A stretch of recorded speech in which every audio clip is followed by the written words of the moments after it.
السلام عليكم ورحمة الله وبركاته. الحمد لله رب العالمين والصلاة والسلام على رسول الله صلى الله عليه وسلم. அன்பிற்குரிய அல்லாஹ்வின் நல்லடியார்களே,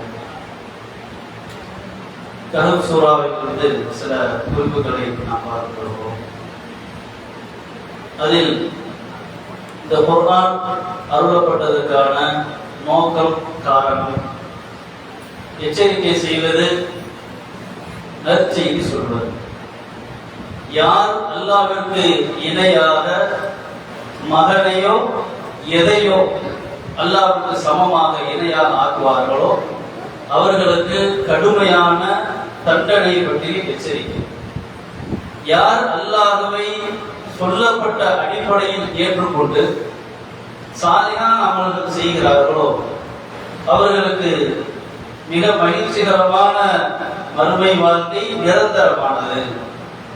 இதற்காகத்தான் இந்த வேதம் குர்ஆன் அருளப்பட்டிருக்கிறது என்று அல்லாஹ் சொன்ன அந்த விஷயங்களை பார்க்கிறோம்.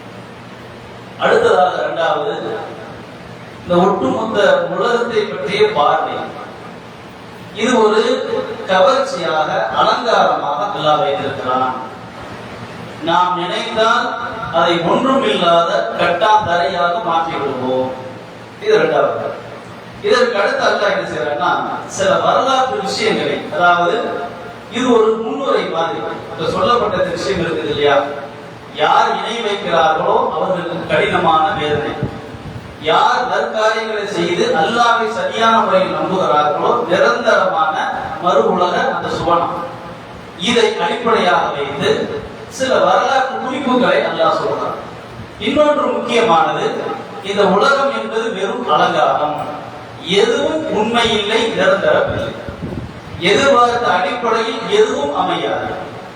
எதிர்பாராத விதமாக பல்வேறு வகையான ஏமாற்றங்களோ சிக்கல்களோ நாம் விரும்பினாலும் விரும்பாவிட்டாலும் அது நம்மை வந்து சேர்ந்து இது ஒன்றும் இல்லை என்பதை சொல்லிக் கொண்டே இருக்கும்.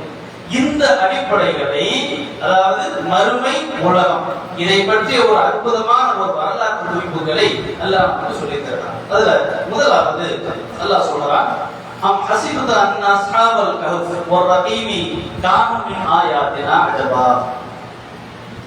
குகை மற்றும் ஏட்டுக்குரியவர்கள் பற்றிய அந்த வரலாறு நபியே உங்களுக்கு ஆச்சரியமாக நீங்கள் நினைக்கிறீர்களா? அதாவது குகை தோழர்கள் என்பதாக சிலர் இருந்தார்கள். அந்த வரலாறு விரிவா வருது அடுத்தது. அவர்களுடைய அந்த வாழ்வியல் முறை அல்லாஹ்வினுடைய ஆச்சரியமானது என்று நீங்கள் நினைக்கிறீர்களா? உண்மையிலே ஆச்சரியமானது. அந்த வரலாறு நம்ம படிச்சோம் அப்படின்னா ஆச்சரியமானது, ரொம்ப ஒரு அதிசயமானது. நம்முடைய அறிவால் அதை ஏற்றுக்கொள்ள முடியாது, அவ்வளவு பெரிய ஆச்சரியமானது. ஆனால் அல்லாஹ் என்ன கேட்கிறான்னா, அல்லாஹ்வின் சான்றுகளில் இது பெரிய ஆச்சரியமானது என்று நினைக்கிறீர்களா?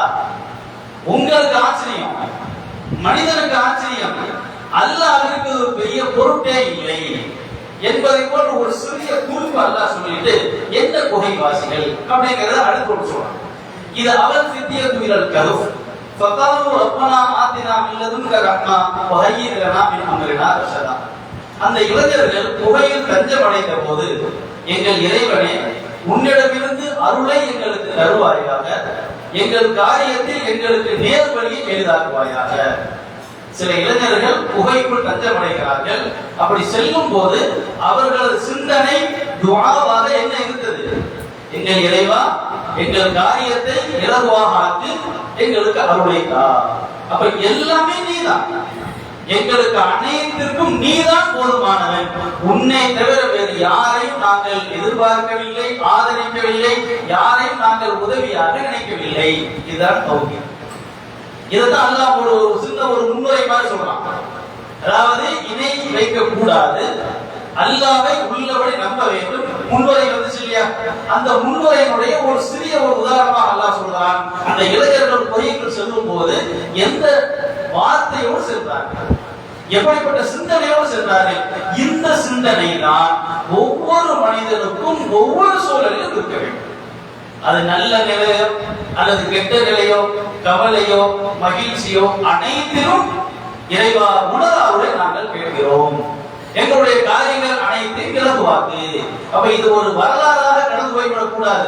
அந்த வரலாறை நமக்கு சொல்வதன் மூலம் அந்த நபர்களுடைய மனநிலை எப்படி இருக்கிறது, கண்ணுக்கு தெரியக்கூடிய ஊரை பெரிதாக நினைத்தார்களா, குகைக்குள் போய் தஞ்சமடையும் போது எவ்வளவு பெரிய சிரமங்கள் இருக்கும், அந்த சிரமத்தை அவர்கள் பெரிதாக நினைத்தார்களா அல்லது வசதியாக வாழக்கூடிய ஊரை பாக்கியமாக நினைத்தார்களா என்றால், கண்ணுக்கு தெரியக்கூடிய இந்த வசதியான பாக்கியத்தை விட சிறப்பான அந்த குகை மேலானது.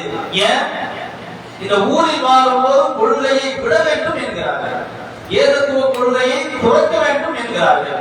நான் கொள்கையோடு தான் வாழ்வேன், அதற்காக கண்ணுக்கு தெரியக்கூடிய இந்த சௌகரியத்தை இழந்தாலும் பரவாயில்லை, மிகப்பெரிய ஒரு ஆபத்தில் போய் மாட்டிக் கொள்வதாக இருந்தாலும் பரவாயில்லையே, இங்கேயும் அல்லாஹ் தான் இருக்கிறான், அங்கும் அல்லாஹ் தான் இருக்கிறான், எங்களுக்கு அல்லாஹ்வே போதுமானவன், இறைவா உனது அருள் தான் எங்களுக்கு தேவை என்று குகைக்குள் தஞ்சமடைகிறார்.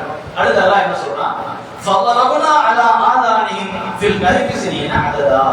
எனவே அந்த குகையில் ஆண்டு கணக்கில் அவர்களை உறங்குவதற்காக காதுகளை அடைத்தோம். உள்ளுக்குள்ள போறாங்க, போன பிறகு அல்லாஹ் காதுகளை அடைக்கிறான். பஞ்சு வச்சு அடைக்கிறது இல்லைங்க. அதாவது மனிதன் எப்போ உறங்குவான் அப்படின்னா, காதுகள் தன்னுடைய அந்த வேலையை ஓய்வு கொடுக்கும் போதுதான் உறக்கம் என்பது ஏற்படும். இப்ப நல்ல தூங்கிட்டு இருக்கிறோம், திடீர்னு ஒரு வெடி சத்தம் கேட்குது, சத்தம் கேட்ட பிறகுதான் கண்கள் நீங்கிறது. முதல்ல தாக்கல் மூளைக்கு எதன் மூலமா போகுது? செவி வழியின் மூலமாகத்தான் மூளைக்கு உத்தரவு செல்கிறது, ஏதோ ஒரு அபாயம், ஏதோ ஒரு ஆபத்து என்று வருகிறது. அப்போ ஆழ்ந்த உறக்கம் வேண்டுமானால் கண்கள் இரண்டாவதுதான் மூடும். முதல்ல எது மூட வேண்டும்? காதுகளுக்குரிய அந்த செவி திறன் ஓய்வு எடுக்க வேண்டும், அதற்கான அந்த வாயில்கள் அடைக்கப்பட வேண்டும். இது இன்றைக்கு உள்ள விஞ்ஞானம் சொல்லுது. இப்ப நமக்கு அல்லாஹ் சொல்லி தரக்கூடியது என்ன? கண்களை மூடினோம் என்று அல்லாஹ் சொல்றாரு, காதுகளை நாம் காதுகளை அடைப்போம். அதுக்கு பிறகு அவங்க என்ன செய்யறாங்க? ஆழ்ந்த உறக்கத்தில் இருக்கிறாங்க. எத்தனை எவ்வளவு நாள்? பல ஆண்டுகள் அவர்களை உறக்க வைத்தோம். அடுத்து சும்மா வாழ்த்தனாவும் நாகமா ஐயுடைய சுரேன் அசாலிமான அமதா. பின்னர் அவர்கள் தங்கியிருந்த காலத்தை இரு பிரிவினரில் துல்லியமாக கணக்கிடுபவர் யார் என்பதை நாம் வெளிப்படுத்துவதற்காக அவர்களை எழுப்பினோம். ரெண்டு பிரிவினர், ஒன்று குகைக்குள் போனவர்கள், இன்னொன்று அவர்களை இழந்த ஊருக்காரர்கள். ரெண்டு சமுதாயம் தான் இருக்கான். இவர்களுக்காக அஞ்சு ஊரை விட்டு வெளியேறி குகைக்குள் போனவர்கள் ஒன்று சில பேர், மற்ற ஊருக்காரர்கள் நிறைய பேர். இந்த ரெண்டு பிரிவினரில் அவர்கள் அந்த குகையில் உறங்கிய காலம் என்ன என்பதை துல்லியமாக அறிந்து கொள்ள வேண்டும் என்பதற்காக அவர்களை நாம் மீண்டும் உறக்கத்திலிருந்து எழுப்பி வெளியே கொண்டு வருகிறோம். இது முடிச்சுங்க வரலாறு.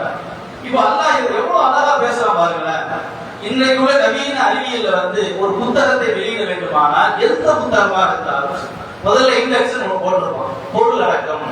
இந்த பொருள் அடக்கத்துக்குள்ள 500 பக்கத்தின் புத்தகமாக இருந்தாலும் 1000 பக்கத்துடைய புத்தகமாக இருந்தாலும் அதனுடைய சின்ன சின்ன குறிப்புகள் எதுல வந்துடும்?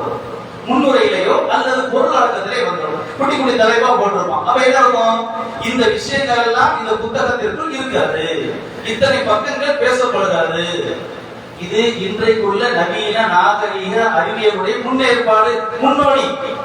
ஆனால் பல ஆயிரம் ஆண்டுகளுக்கு முன்பு நடந்த ஒரு வரலாற்றை 1500 ஆண்டுகளுக்கு முன்பு இந்த மனித குலத்திற்கு நபி ஸல்லல்லாஹு அலைஹி வஸல்லம் அவர்களுக்கு அல்லாஹ் சொல்றான், எவ்வளவு அழகாக மனிதன் இன்றைக்கு எதை நாகரீகம் என்று அடைந்திருக்கிறானோ அதை 1500 ஆண்டுகளுக்கு முன்பு அல்லாஹ் சொல்றான்.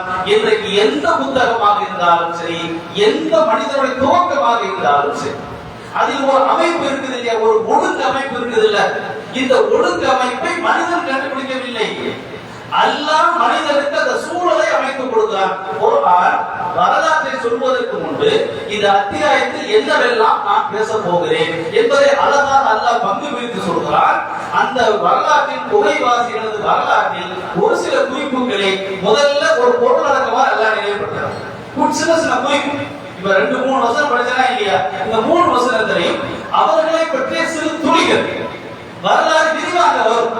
புத்தகத்திற்குள்ள விரிவா வருது இல்லையா, அதனுடைய ஒரு துளி பொருளடக்கத்தில் இருக்கும். அந்த மாதிரி அல்லாஹ் முதல்ல அந்த வரலாற்றின் நீண்ட வரலாற்றின் ஒரு சிறு பகுதியை ஒரு முன்னுரையாக உள்ளடக்கமாக அல்லாஹ் சொல்லிவிட்டு அதற்கு பிறகு அந்த வரலாற்றை விரிவாக அல்லாஹ் பேசுகிறான். இப்ப நாம் கவனத்தில் வைக்க வேண்டியது என்ன? அந்த குகைக்குள் தஞ்சமடைந்த அவர்கள் எப்படிப்பட்ட மனநிலையோடு செல்கிறார்கள்? இறைவா, நீதான் எங்களுக்கு போதுமானவன், உனக்காகத்தான் நாங்கள் வாழ வேண்டும், உனது அருள் தான் எங்களுக்கு வேண்டும் என்கிற அந்த சிந்தனையோடு அவர்கள் குகைக்குள் சென்று தங்குகிறார்கள், உறங்குகிறார்கள், பல ஆண்டுகள் உறங்குகிறார்கள். என்ன நடந்தது? அல்லாஹ் சொல்றான், நபியே, உங்களுக்கு நாம் ஒரு உண்மை வரலாற்றை சொல்றோம். இன்னமும் தித்தியக்கும் ஆமனும் பிறப்பியும் முதா. சில இளைஞர்கள் அல்லாஹ்தான் தமது இறைவன் என்று நம்பினார்கள். அவர்களுக்கு நேர்வழியை அதிகரித்தோம்.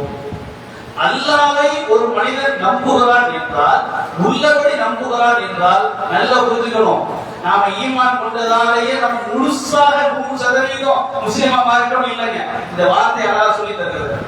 நாங்கள் அல்லாஹ்வை நம்புகிறோம் என்று சொன்னார்கள். அதற்கு பிறகு அல்லாஹ் என்ன செய்யறான்? ஜித்னாஹும் ஹுதா, அவர்களுக்கு நேர்வழியை அதிகப்படுத்தினோம். அப்ப என்ன அர்த்தம்? எந்த முடிவாக இருந்தாலும் அல்லாஹ்வுக்காக, அல்லாஹ் என்ன சொல்றான், அல்லாஹ் என்ன நினைப்பான், அல்லாஹ் எப்படி எடுத்துக்கொள்வான், இந்த சிந்தனை எப்போ வந்துட்டு இருக்கும்? இறை நம்பிக்கை அடிப்படையாக இருந்தால்தான் இதை ஒட்டி நமக்கு நேர்வழி என்பது அதிகரித்துக் கொண்டே இருக்கும். அப்ப இந்த நேர்வழி என்பது சில நேரங்களில் அதிகரிக்கிறது, சில நேரங்களில் காணாமல் போகிறது. அப்ப நேர்வழி என்பது அது ஒரு பொருள் அல்ல, அப்படி இருக்கக்கூடியது அல்ல. நம்ம வாழ்க்கையில் ஒவ்வொரு நடவடிக்கையிலும் நாம் முயற்சிக்கிறோம் இல்லையா, செய்கிறோம், தவிர்க்கிறோம், இந்த செயல்கள் அனைத்துமே நேர்வழியை அடிப்படையாக கொண்டது. அப்ப நாங்கள் இறைவன் தான் எங்கள் ரப்பு தான் எங்கள் இறைவன் என்று நம்பினார்கள். அவர்களுக்கு நேர்வழியை அதிகப்படுத்தினோம். அடுத்து வரபத்னா அலா குலூபிஹிம் இது காமு ஃபகாலு ரப்புனா ரப்புஸ் ஸமாவாதி வல் அர்த் லன் நதஉ மின் துனிஹி இலாஹா லகத் குல்னா இத்தஷத்தா. அவர்கள் தம்முடைய ஊர் மக்கள் முன்னால் என்று சொன்னார்கள், துணிந்து என்று சொன்னார்கள், வானங்கள் மற்றும் பூமியின் இறைவன் தான் எங்கள் இறைவன். அப்ப என்ன இருக்கும்? ஒட்டுமொத்த மக்கள் எப்படி இருக்கிறார்கள்? கண்டது கலியதுகளை எல்லாம் தெய்வமாக வைத்திருக்கிறார்கள். அப்படிப்பட்ட ஊரில், அப்படிப்பட்ட சமுதாயத்தில் இந்த விரல் விட்டு எண்ணக்கூடிய சில இளைஞர்கள், அத்துணை ஆசாபாசங்களும் ஆசைகளும் கற்பனைகளும் இருக்கக்கூடிய சில இளைஞர்கள், இளமை வரும் என்றாலே எல்லா வகையான ஆசைகளும் லட்சியங்களும் இருக்கக்கூடிய ஒரு காலகட்டம். அப்ப அவர்கள் உலகத்தின் லாபத்திற்காக, கண்ணுக்கு தெரியாத ஒன்றுக்காக உலகத்தின் லாபத்தை இழக்குவாங்களா? கண்ணுக்கு தெரியாத வறுமைக்காக உலகத்தினுடைய சுரங்களை இழப்பாங்களா? இழக்க மனசு வருமா? இளமை பருவத்தில் வராது. ஆனால் அவர்கள் அதை எதிர்கொள்கிறார்கள். கண்ணுக்கு தெரியாத வறுமைக்காக, பார்த்ததில்லாத இறைவனுக்காக, கண்ணில் தெரிகிற இந்த உலகத்தினுடைய நெருக்கடிகளை ஏற்றிக் கொள்கிறார்கள், வாங்கிக் கொள்கிறார்கள். வானங்கள் மற்றும் பூமியின் இறைவன் தான் எங்கள் இறைவன், அவனை தவிர வேறு யாரையும் தெய்வமாக நாங்கள் அழைத்து பிரார்த்திக்க முடியாது. அப்படி நாங்கள் சொன்னோம் என்றால் இதன் சத்தத்தா அநியாயமான ஒரு சொல்லை சொன்னவர்களாக நாங்கள் மாறிவிடுவோம். அப்படிப்பட்ட ஒரு அநியாயத்தை எங்கள் இறைவனுக்கு நாங்கள் சொல்ல மாட்டோம் என்று துணிந்து சொன்ன போது ரபத்னா அலா குலூபிஹிம், அவர்கள் உள்ளங்களை உறுதிப்படுத்தினோம். இது ஒரு முக்கியமான ஒன்று.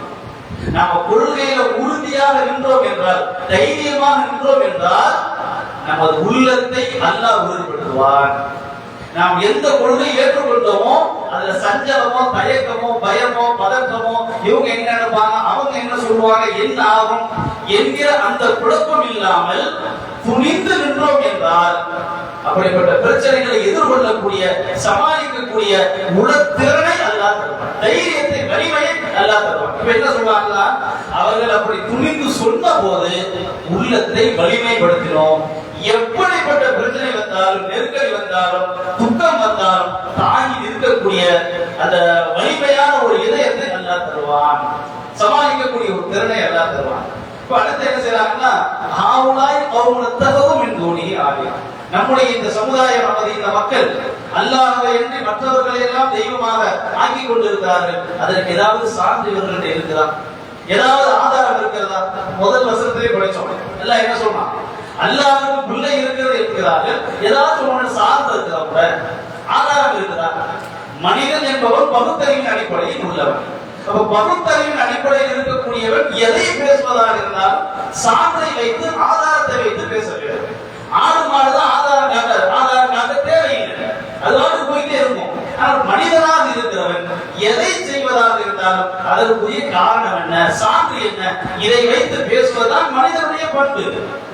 அல்லாஹ்விற்கு பிள்ளை இருக்கிறது என்கிறாய், அதற்கு உன்னிடத்து சான்று இருக்கிறதா? அல்லாஹ் முதல்ல சொன்னாங்க, அதுதான் இவங்க கேட்கிறாங்க.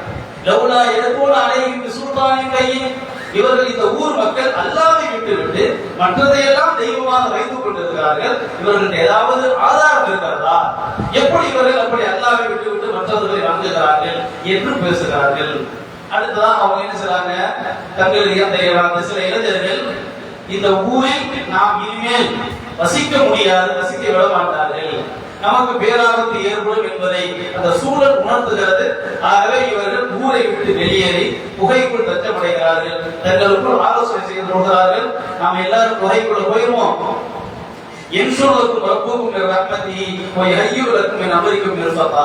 அல்லாஹ் நமக்கு தனது அருளை வழங்குவான், நம்முடைய காரியங்களை அல்லாஹ் இலகுவாக்கான், நம்ம குகைக்குள்ள போயிடலாம் என்பதாக குகைக்குள் தஞ்சமடைந்து போய்விட்டார். அதற்கு பிறகு என்ன நடக்கிறது அல்லாஹ் சொல்றான். குகைக்குள் சென்றார்கள், உறங்குகிறார்கள். அவர்கள் உறங்கணும்னு சொல்லலங்க, இதுல இருந்து பாதுகாக்கப்படணும், அதற்காக போனாங்க. அல்லாஹ் உறங்க வைக்கிறான். உறங்குகிற காலத்தில் என்னவெல்லாம் நடக்கிறது? وترشم سيدا طلع تزاور عن كهفه ذات اليمين وإذا غربت تقرضهم ذات الشمال. அவர்கள் குகையில் சூரியன் உதயமாகும் போது வலதுபுறமாக சாய்கிறது, மறையும் போது இடதுபுறமாக சாய்கிறது. அதாவது குகைக்கு நேராக சூரிய வெப்பம் படவில்லை, உதயமாவதிலிருந்து மறைகிற வரை அந்த வெளிச்சம் மட்டும் அவர்களுக்கு வரக்கூடிய வகையில் சூரியனுடைய ஓட்டம் இருந்தது என்று அல்லாஹ் சொல்லிவிட்டு விசாலமான இடத்தில் அவர்கள் இருந்தார்கள். புகை என்பது ஏதோ எலி போற மாதிரி அல்ல, ஏதோ மிருகங்கள் போற மாதிரி அல்ல, விசாலமான ஒரு இடத்தில் அவர்கள் இருந்தார்கள். வாயில் வேண்டுமானால் அது புகை மாதிரி ஒரு தோற்றத்தில் இருக்கலாம், விசாலமான ஒரு இடத்துல இருந்தாங்க என்று சொல்லிவிட்டு இது அல்லாஹ்வின் அத்தாட்சிகளில் உள்ளது, மையத்தில்லாஹு ஃபஹுவல் முஹ்ததி, அல்லாஹ் யாருக்கு நேர்வழி காட்டுகிறானோ அவர்களை எவரும் வழிகெடுக்க முடியாது. சரி, இப்ப நாம கவனிக்க வேண்டிய விஷயம் என்னன்னா, புகைங்கிறது ஒரு சிறிய இடம், அதுக்குள்ள போய் இருக்கிறாங்க, உள்ள விசாலமா இருக்குது. அந்த உள்ள தங்கி இருக்கக்கூடிய மக்களுக்கு சூரிய வெளிச்சம் கண்டிப்பாக வேண்டும். கிட்டத்தட்ட 15 கோடி கிலோமீட்டருக்கு சூரியன் சுத்திட்டு இருக்குதுங்க. பூமி சூரியனை மையமா வைத்து சுத்தி கொண்டு இருக்கிறது. ஆனா வெப்பம் எவ்வளவு வெயில் அடிக்குது பாத்தீங்களா? எந்த லைட்டாவது அதை எதிர்த்து இருக்க முடியுமா? எந்த ஒரு சூடும் அந்த சூரியனுடைய வெப்பத்தை சவாலுக்கு கூட முடியுமா? அவ்வளவு பயங்கரமான வெயில். இத்தனைக்கு எவ்வளவு தூரம்? கிட்டத்தட்ட 15 கோடி கிலோமீட்டர். அந்த சூரிய ஒளி இந்த பூமியின் மீது படவில்லையானால் குறிப்பிட்ட சில நாட்களிலோ அல்லது சில வாரங்களிலோ ஒட்டுமொத்த பூமியினுடைய உயிர்களும் அழிந்து போய்விடும். அவ்வளவு முக்கியமானது சூரியனுடைய வெளிச்சம் என்பது. இப்ப அல்லாஹ் என்ன செஞ்சிருக்கிறான், அந்த குகையில் தங்கி இருக்கக்கூடியவர்களுக்கு சூரிய வெப்பம் அவர்களை பாதிக்கும். வெப்பம் தேவையில்லை, வெளிச்சம் தேவை. அவருடைய இயல்பான வாழ்க்கைக்கு சூரியனுடைய அந்த வெளிச்சம் தேவை, சிறிய அளவிற்கு ஒரு சூடு தேவை. இது அல்லாஹ் வச்சிருக்கான். இப்போ நாம யோசிக்கலாம், இவங்க குகைக்குள்ள போன பிறகு நம்ம லைட்டை கலத்தி மாத்துற மாதிரி நல்லா சூரியனை கலத்தி மாத்திட்டானா? இதான் அல்லாஹ் சொல்றார், தாலிகமின் ஆயாத்தில்லாஹ், அல்லாஹ்வின் சாட்சிகளில் அத்தாட்சிகளில் உள்ளது இது. என்ன அர்த்தம்? குகைக்குள் இவர்கள் இன்றைக்கு வருவார்கள் என்பது இன்றைக்கு அல்லாஹ் போட்ட திட்டம் இல்லை. அல்லாஹ் என்றைக்கு முடிவு செய்து விட்டான். முடிவு செய்தது அந்தந்த காலத்தின் போது அது நடந்து கொண்டே இருக்கிறது. சூரிய ஓட்டம், பூமியுடைய சுழற்சி என்றைக்கும் மாறுவதில்லை. நீங்க சந்திரனை பாருங்க, நிலாவை பாருங்க, என்னைக்கு பார்த்தாலும் 1 இருந்து 15 வரைக்கும் கரெக்டான ஒரு சீரான ஒரு வரிசை அளவோடு வெளிச்சம் விழுந்து கொண்டே இருக்கிறது. அங்க யாரும் போட்டு லைட்டை போட்டு வைக்கல. சூரிய வெளிச்சம் இவ்வளவுதான் பட வேண்டும் என்கிற ஒரு அற்புதமான ஒரு ஏற்பாடு. 14, 17க்கு பிறகு அது தேய்ந்து கொண்டே இருக்கும். அவ்வளவு அழகான ஏற்பாடு. எந்த மாதத்திலும் அதில் போனோ குறையோ இல்லை. அவ்வளவு அற்புதமான ஏற்பாடு. இது இன்றைக்கு மாத்திரமல்ல, காலம் காலமாக அது நடந்து கொண்டிருக்கிறது. அப்ப இது எப்படி நடந்துச்சு அந்த இடத்துல? சூரிய ஓட்டத்தில் எந்த மாற்றம் ஏற்பட போவதில்லை, பூமியின் சுழற்சியில் எந்த மாற்றம் ஏற்பட போவதில்லை. எப்படி நடந்தது? அவருடைய குகைக்கு வெளிச்சம் வேண்டும் வெப்பம் கூடாது என்கிற அந்த ஏற்பாட்டை திடீரென்று அல்லாஹ் உருவாக்கி விட்டானா. ஆனா உள்ள போயிட்டாங்க, என்ன நம்பிய மக்கள் உள்ள போயிட்டாங்க, அவங்களுக்கு பாதுகாப்புக்கு ஏதாவது பண்ணுவோம், சூரியனை இப்படி சுத்த விடுவோம் என்று அல்லாஹ் திடீரென்று ஏற்பாடா? அல்லாஹ் இருக்கிறான் என்பதற்கான சான்றுகளில் உள்ளது இது. என்ன அர்த்தம்? இது என்றைக்கோ அல்லாஹ் முடிவு செய்தது, இப்படிப்பட்ட ஏற்பாடுகள் நடந்து கொண்டே இருக்கும் என்கிற ஏற்பாட்டை அல்லாஹ் வைத்திருக்கிறான். அந்தந்த காலத்தில் அது நடந்து கொண்டிருக்கிறது, இயங்கிக் கொண்டிருக்கிறது. ஆகு என்பால் அது ஆகிவிடும். அல்லாஹ் ஒரு உத்தரவு போட்டால் போதும் அனைத்தும் நடக்கும். அந்த அடிப்படையில் நடந்து கொண்டிருக்கிறது. ஒன்று. அடுத்ததாக அவர்கள் உறங்கிக் கொண்டிருக்கிறார்கள். இந்த மக்கள் யாராவது பார்த்தாங்கன்னு வைங்களேன், போய் உள்ள போய் பார்த்தாங்கன்னா ஒரு தள்ளி ஒரு தூங்குற மாதிரி அவர்கள் தூங்கல குளிச்சுட்டு தான் இருக்காங்க, உஷாரா தான் இருக்காங்க என்று இவர்கள் புரிந்து கொள்வார்கள். யாராவது ஊருக்காரங்க தேடி போய் போனாங்க என்ன ஆனாங்கன்னு பார்ப்போம், நீங்க ரொம்ப பேசி நடக்கலாம் அங்கேயே காலி பண்ணி வந்துருவோம் என்பதாக ஒரு கால் சென்றால் அவர்கள் உறங்கிக் கொண்டுதான் இருப்பார்கள். ஆனால் வெளியே இருந்து பார்க்கிறவனுக்கு என்ன தெரியுமா, உஷாரா இருக்கலாம், உள்ள போயிடக்கூடாது, நமக்கு ஏதாவது பிரச்சனை ஆயிரும் என்பதாக அவர்கள் நினைத்துக் கொள்வார்கள். அது மட்டும் இல்லாமல் அவர்களை வலது புறமாக இடது புறமாக திருப்பி திருப்பி போட்டோம். புகை வாசலில் நாய் தனது 2 முன்னங்கால்களை வைத்துக் கொண்டு உட்கார்ந்து கொண்டு இருக்கிறது. அவங்களுக்கு காவலுக்கு போன நாய் வாசல் உட்கார்ந்து இருக்கிறது, உள்ள அவங்க தூங்கிட்டு இருக்காங்க. இந்த நாயை மீறி எவனாவது ஊருக்கார வர முடியுமா? அடுத்து நீங்கள் எட்டி பார்த்தால் அவர்களை கண்டு நீங்கள் விரண்டு ஓடி வந்து கொள்வீர்கள். உங்களுக்கு மிகப்பெரிய ஒரு அச்சம் ஏற்பட்டுவிடும் என்று அல்லாஹ் சொல்லி தருகிறான். அப்ப அவ்வளவு பெரிய ஒரு சூழல், அவர்களுக்கு ஒரு பாதுகாப்பான சூழல் அனைத்தும் அங்கு அமைய பெற்றிருக்கிறது என்பதை இந்த அல்லாஹ்வுடைய வார்த்தைகள் மூலமாக நடக்கிறது. இப்ப அடுத்து கடைசியாக அல்லாஹ் அவர்களை கண் விழிக்க வைக்கிறான். கண் விழிச்ச பிறகு அவங்களுக்குள்ள அந்த எத்தனை பேர் போயிருந்தாலும் அவங்களுக்குள்ள பேசிக்கிறாங்க, எவ்வளவு நாள் தூங்கி இருப்போம், லபிசனா யோமன் பாதையும் ஒரு நாளோ அல்லது பாதி நாளோ தூங்கி இருப்போம், தங்கி இருப்போம் அப்படிங்கிறாங்க. அங்கே டக்குன்னு பாருங்க, ரப்புக்கும் ஆயிரம் பிமால் வைக்கும், உங்கள் இறைவன் தான் நாம் தங்கியதை அறிந்தவன். இதுதான் இந்த சிந்தனை வந்துட்டே இருக்கும். எல்லா நேரத்திலும் அந்த சிந்தனை ஓடிக்கொண்டே இருக்க வேண்டும். எந்த ஒரு நிலையாக இருந்தாலும் சரி, நான் எனது எங்களுக்கு அது வரவே கூடாது. இறைவன் என் இறைவன், என்னுடைய இறைவனுடைய அருள், என் இறைவன் நாடியது, இந்த சிந்தனை தான் ஓடிக்கொண்டிருக்க வேண்டும். அப்ப அங்க உள்ளுக்குள்ள உறங்கினாங்கல்ல, எழுந்தவுடன் விசாரித்துக் கொள்கிறார்கள், எவ்வளவு நாள் தங்கி இருப்போம், ஒரு நாள் அரை நாள் இல்லப்பா, நல்லா தெரியும். அடுத்ததாக காசை எடுத்து நான் போய் வெளியே கடையில போய் நல்ல உணவை பார்த்து வாங்கிட்டு வா, கவனமா போங்க, உங்களை யாரும் தெரிஞ்சிடக்கூடாது, உஷாரா போங்க என்பதாக ஒருத்தரை பேசி அனுப்பி விடுகிறார்கள். நம்மளை அடையாளம் தெரிஞ்சிச்சு, அதோட நம்மளை தலைகள் ஆக்கிடுவான். பழையபடிக்கு சிறுகளவான்னு சொல்லி நம்மளை கட்டாயப்படுத்தி நாசம் பண்ணிடுவான், ஜாக்கிரதையா போங்க என்பதாக ஒருத்தர் பைசா கொடுத்து அனுப்புறாங்க. ரூபாயை கொண்டு கடையில போய் சோறோ ரொட்டியோ எடுத்து வாங்க போறாரு. போனா துட்டை வாங்கி பார்த்த உடனே தெரியுது இது இந்த காலத்து காசு இல்லை, இப்ப சுல்தான் காலத்துல உள்ள காசுன்னு சொல்லி அவங்க ஊருக்காரன்னு தெரியுது. ஏடா சில்லாத காசு பண்ணதுக்கு இல்லைங்க, சில்லற காசு ஏன் காசு தான் அப்படின்னு பஞ்சாயத்து வரும்போது அப்புறம் கடைசியில பார்த்தா யாரு என்ன எது காசை வச்சு அடையாளம் கண்டுபிடிச்சிட்டான். இது சாதாரணமான ஆளுகள் இல்லை. இவங்க ஊருக்குள்ள புகைக்குள்ள போகும்போது இந்த ஊர் என்னது, ஷிர்க். இன்னைக்கு இந்த ஊர் முஸ்லிம் ஊர். இவங்க வெளியே வரும்போது அந்த ஊர் என்னது, முஸ்லிம் ஊர். எப்படி தெரியுது?